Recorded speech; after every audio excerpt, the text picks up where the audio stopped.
आज तपाईहरुलाई म कफीको बिरुवाको नर्सरीको बारेमा थोरै केही भन्न गइरहेको छु। यो चाहिँ हामीले भुइँब्याडमा कफीको पार्चमेन्टलाई यसरी बिरुवा उमार्नको लागि राखेको थियौं र यो चाहिँ हाम्रो अहिले अब पोली ब्यागमा सार्ने बेला भएको छ। तपाईहरुले देख्न सक्नुहुन्छ यो चाहिँ अलि सार्ने बेला भएको छैन। जब यस्तो भइसकेपछि चाहिँ हामीले सार्नको लागि पोली ब्यागमा उपयुक्त हुन्छ र कफीको बिरुवा चाहिँ 12 महिनादेखि 18 महिनासम्मको 6 जोडी पात भएको पेन्सिल साइजको रोप्न उपयुक्त हुन्छ।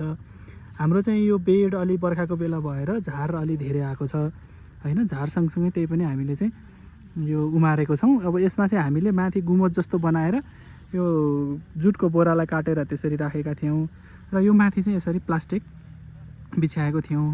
प्लास्टिकले गर्दाखेरि चाहिँ तातोको कारणले चाहिँ यो कफीको बिरुवा एकदमै राम्रोसँग उम्रिसकेको छ।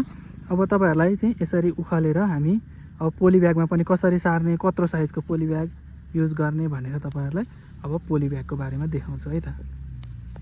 तपाईहरुलाई चाहिँ मैले भुइँ ब्याडबाट कसरी बिरुवा उखालेर कस्तो भएपछि पोली ब्यागमा सार्ने भनेर भनिसके।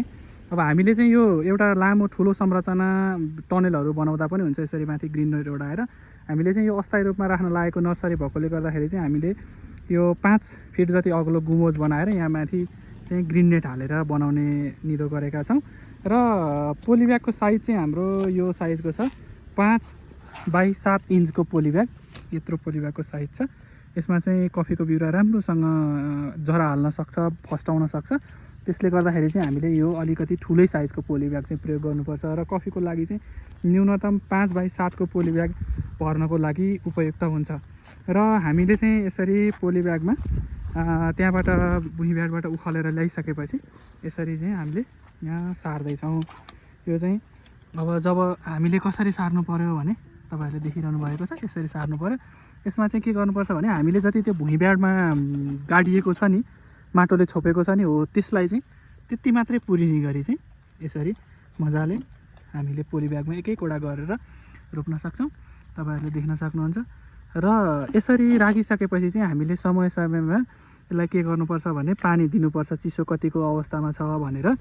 र ढुसीहरु लाग्न सक्छ हैन, बिरुवाहरु डढ्न सक्छ। धेरै पानी भयो भने पनि यसलाई राम्रो हुँदैन, यो ड्याम्पिङ अफ लाग्छ र कम पानी भयो भने पनि मर्ने डर हुन्छ र प्रत्यक्ष रूपमा घाम परिरह्यो भने पनि त्यो चाहिँ मर्ने डर हुन्छ। र हामीले चाहिँ यो 2 दिन अगाडि यसरी रोपेर यो गरिसकेको तयार छ।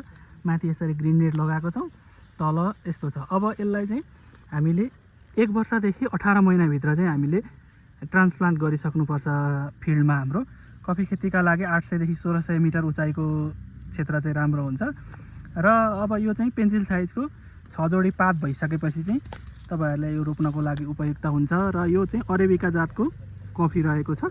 यो नर्सरी धनकुटा जिल्लामा रहेको छ। तपाईहरुलाई आवश्यक छ भने पनि कमेन्टमा भन्न सक्नुहुन्छ। र कस्तो रिजल्ट आउँछ, यो हाम्रो अब अर्को असारमा चाहिँ कसरी रिजल्ट आउँछ भन्ने कुरो तपाईहरुलाई म अर्को भिडियो मार्फत बनाएर देखाउँछु।